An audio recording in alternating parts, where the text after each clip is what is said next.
എല്ലാവർക്കും നമസ്കാരം. നാം ഇന്ന് ഡിസ്കസ് ചെയ്യാൻ പോകുന്നത് 2ാം ക്ലാസ്സിലെ ഇംഗ്ലീഷ് പരീക്ഷയുടെ ഒരു മോഡൽ ക്വസ്റ്റ്യൻ പേപ്പറാണ്. നെയിം ഓഫ് സ്റ്റുഡൻറ് എന്ന ഭാഗത്ത് കുട്ടിയുടെ പേരെഴുതുക, നെയിം ഓഫ് സ്കൂൾ കുട്ടിയുടെ സ്കൂളിൻ്റെ പേരെഴുതുക, ഡിവിഷൻ ഏതാണോ അത് എഴുതുക. Activity number 1 listen and draw, അതായത് ശ്രദ്ധിക്കുക, വരയ്ക്കുക. Listen to the teacher and complete the picture. Teacher പറയുന്നത് ശ്രദ്ധിച്ച് കേൾക്കുക, എന്നിട്ട് ഈ പിക്ചർ എന്ത് ചെയ്യുക, കംപ്ലീറ്റ് ചെയ്യുക, പൂർത്തിയാക്കുക. ഈ പ്രവർത്തനത്തിൽ വരുന്നത് നിങ്ങളുടെ പരീക്ഷ നടത്തുന്ന ടീച്ചർ എന്താണോ പറയുന്നത് അതിനനുസരിച്ച് ചെയ്യുക. ചിലപ്പോൾ ഇതിൽ പടങ്ങൾ വരച്ച് ചേർക്കാനായിരിക്കും പറയുക, അല്ലെങ്കിൽ ഏതെങ്കിലും ഒരു പിക്ചറിന് നിറം നൽകാനായിരിക്കും പറയുക. നിങ്ങൾക്ക് ഈ ചിത്രം കണ്ടിട്ട് എന്താ തോന്നുന്നത്, പാർക്കാണ് അല്ലേ? ഈ പാർക്കിൽ എന്തെങ്കിലും വരയ്ക്കാനോ നിറം നൽകാനോ ടീച്ചർ പറയും, അത് നിങ്ങൾ ചെയ്യേണ്ടതാണ്. Activity 2 read and arrange. Read ചെയ്യുക, പിന്നെ അറേഞ്ച് ചെയ്യുക. ഇവിടെ 5 പിക്ചേഴ്സ് തന്നിട്ടുണ്ട്. ഈ പിക്ചേഴ്സിൻ്റെ താഴെ എഴുതിയിരിക്കുന്നത് വായിക്കാം. Read the sentences and arrange them correctly as in the story by giving numbers from 1 to 5. 1 is done for you. ഈ ഇവിടെ കൊടുത്തിരിക്കുന്ന സെൻറ്റൻസുകൾ എന്ത് ചെയ്യുക, നിങ്ങൾ വായിച്ചിട്ട് കറക്റ്റ് ആ സ്റ്റോറിയുടെ കറക്റ്റ് ഓർഡറിൽ എന്ത് ചെയ്യുക, നമ്പർ ഇടുക. ഒരെണ്ണം അവിടെ നമ്പർ ഇട്ട് തന്നിട്ടുണ്ട്. ഒരെണ്ണം തന്നിട്ടുള്ളത് an and found the mushroom as A shelter from the rain. ഒരു ഉറുമ്പ് എന്താണ്, മഴയത്ത് നിന്ന് രക്ഷപ്പെടാൻ ഒരു മഷ്റൂം കണ്ടെത്തി. അതാണ് തന്നിട്ടുള്ളത്. സ്റ്റോറിയുമായി ബന്ധപ്പെട്ട് 2ാമത്തെ നമ്പർ നമ്മൾ ഏത് കൊടുക്കാൻ പറ്റും നമുക്ക്? നിങ്ങൾ പഠിച്ചതാണല്ലോ, നമ്മുടെ എൻ അംബ്രല്ല ഫോർ ഓൾ എന്ന പാഠഭാഗം നമ്മൾ പഠിച്ചതാണ് അല്ലേ? നമുക്ക് നോക്കാം ഏതായിരിക്കും. ഈ ബട്ടർഫ്ലൈ കെയിം ദെയർ. 2ാമത് ആരാ വന്നത്, ബട്ടർഫ്ലൈ ആണ് അല്ലേ? 2ാമത് ഇത് കൊടുക്കാം, എ ബട്ടർഫ്ലൈ കെയിം ദെയർ. ഒരു ബട്ടർഫ്ലൈ അവിടെ വന്നു. കഥയിൽ 3ാമത് വരുന്നത് A mouse asked for help. എന്താണ്, എലി വന്ന് സഹായം ചോദിക്കുകയാണ്. എന്തിനാണ് സഹായം ചോദിച്ചത്?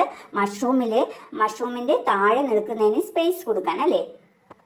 സ്റ്റോറിയിൽ 4ാമത് വരുന്നത് a sparrow hopped to the mushroom. എന്താണ്, ഒരു കുരുവി മഷ്റൂമിനടുത്തേക്ക് ചാടി വന്നു. 5ാമത് വരുന്നത് all the 4 friends sat together under the mushroom. 4 കൂട്ടുകാരും ഒരുമിച്ച് മഷ്റൂമിന് താഴെ ഇരുന്നു. ക്ലിയർ ആയല്ലോ? ഈ വീഡിയോ ഇഷ്ടമായെങ്കിൽ ലൈക്ക് ചെയ്യണേ ഇപ്പോൾ തന്നെ.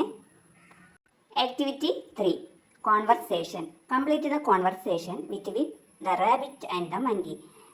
മങ്കിയും റാബിറ്റും തമ്മിലുള്ള കോൺവെർസേഷൻ പൂർത്തിയാക്കാനാണ് പറഞ്ഞിട്ടുള്ളത്. റാബിറ്റ് മങ്കിയോട് ചോദിക്കുകയാണ്, hello monkey, did you get wet in the rain? Hello monkey, നീ മഴ നനഞ്ഞോ എന്ന് ചോദിക്കുകയാണ്.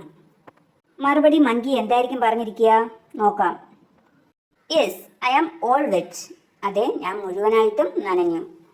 അപ്പോൾ റാബിറ്റ് പറയാണ്, ലുക്ക് അറ്റ് മീ, എന്നെ നോക്കൂ, ഐ ആം നോട്ട് വെറ്റ്. ഞാൻ നനഞ്ഞിട്ടില്ല. Monkey, oh but how? പക്ഷെ എങ്ങനെ? റാബിറ്റ് എന്തായിരിക്കും മറുപടി പറയുക? I didn't get wet because I stood under the mushroom. ഞാൻ മഷ്റൂമിന് താഴെ നിന്നതുകൊണ്ട് നനഞ്ഞില്ല. നെക്സ്റ്റ് ആക്ടിവിറ്റി 4 ഡിസ്ക്രിപ്ഷൻ എഴുതാനാണ്. What are the changes that the elephant family made for a healthy life style. അതായത് ഹെൽത്തി ആയിട്ടുള്ള ലൈഫ് സ്റ്റൈൽ ഉണ്ടാക്കുന്നതിനായിട്ട് ഇവർ എന്തൊക്കെ മാറ്റങ്ങളാണ് വരുത്തിയത് എന്നാണ് ഈ 3 ചിത്രങ്ങൾ കാണിച്ചു തരുന്നത്. അപ്പോൾ ഈ ചിത്രങ്ങൾ നോക്കി വിവരണം എഴുതുക. ഒരു വിവരണം അവിടെ തന്നിട്ടുണ്ട്. 1ാമത്തെ പിക്ചറുമായിട്ട് ബന്ധപ്പെട്ടുള്ളത്. Elephant family changed their breakfast to coconut and sugar cane. പ്രഭാത ഭക്ഷണം അവരെന്താണ് ആക്കിയത്? ഷുഗർ കെയിനും കൊക്കനട്ടും ആണ് അല്ലേ? 2ാമത്തെ പിക്ചർ നോക്കിയേ.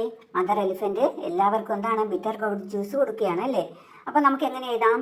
The elephant family change their evening tea to bitter gourd juice. ആനക്കുടുംബം ഈവനിങ് ടീ മാറ്റി ബിറ്റർ ഗൗഡ് ജ്യൂസ് കുടിക്കാനായിട്ട് ഉപയോഗിച്ചു. Elephant family did many exercises. എല്ലാ ദിവസവും ആനക്കുടുംബം ഒരുപാട് വ്യായാമങ്ങൾ ചെയ്തു. Stretching, bending, jogging, sit up, cycling etcetera. Next activity add more lines. വരികൾ കൂട്ടിച്ചേർക്കാം. വാട്ട് ഈസ് ഈ? ഒരു കേക്കാണ് അല്ലേ? ഒരു കേക്കിന്റെ ചിത്രം അവിടെ ഉണ്ട്. നോക്കി, ആ കേക്കിൽ പൂക്കൾ കൊണ്ട് അലങ്കരിച്ചിരിക്കുന്നു, സ്റ്റാർസ് കൊണ്ട് അലങ്കരിച്ചിരിക്കുന്നു. പിന്നെ എന്താ, സ്ട്രോബെറീസ് ഒക്കെ ഉണ്ട് അല്ലേ ആ കേക്കിൽ. പിന്നെ ജെറി ഉണ്ട്. ഇവിടെ എഴുതിയിരിക്കുന്ന 4 വരി സോങ് നമുക്കൊന്ന് നോക്കിയാലോ. Here is A cake, looks so colourful, flowers on it all, who wants the cake. Here is A cake, ഇതൊരു കേക്കാണ്. ലുക്സ് സോ കളർഫുൾ, ഇത് വളരെ കളർഫുൾ ആയി തോന്നുന്നു. ഫ്ലവേഴ്സ് ഓൺ ഇറ്റ് ഓൾ, അതിൽ മുഴുവൻ പൂക്കളുണ്ട്. ഹു വാണ്ട്സ് ദ കേക്ക്, ആർക്കാണ് കേക്ക് വേണ്ടത്. അടുത്ത 2 വരി തന്നിട്ടുണ്ട്. ഏതൊക്കെ വരിക? Here is A cake, looks so colourful. അപ്പോൾ ആദ്യത്തെ 4 വരിയിലെ 2 ലൈൻസും അതുപോലെ അവിടെ തന്നിട്ടുണ്ട് അല്ലേ, അതിന് മാറ്റമില്ല.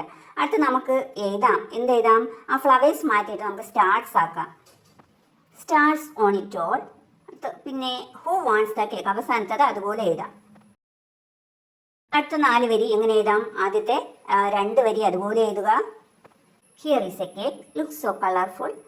പിന്നെ എന്താ, സ്റ്റാർസിന് പകരം strawberries on it all, who wants the cake. എക്സാമിന് 5 ആക്ടിവിറ്റിയാണ് ഉണ്ടായിരിക്കുക.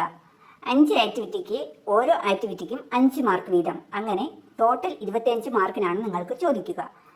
നിങ്ങൾക്ക് ഈ വീഡിയോ പ്രയോജനപ്പെട്ടുവെങ്കിൽ ലൈക്ക് ചെയ്യുക, സബ്സ്ക്രൈബ് ചെയ്യുക, കമൻറ്റ് ചെയ്യുക.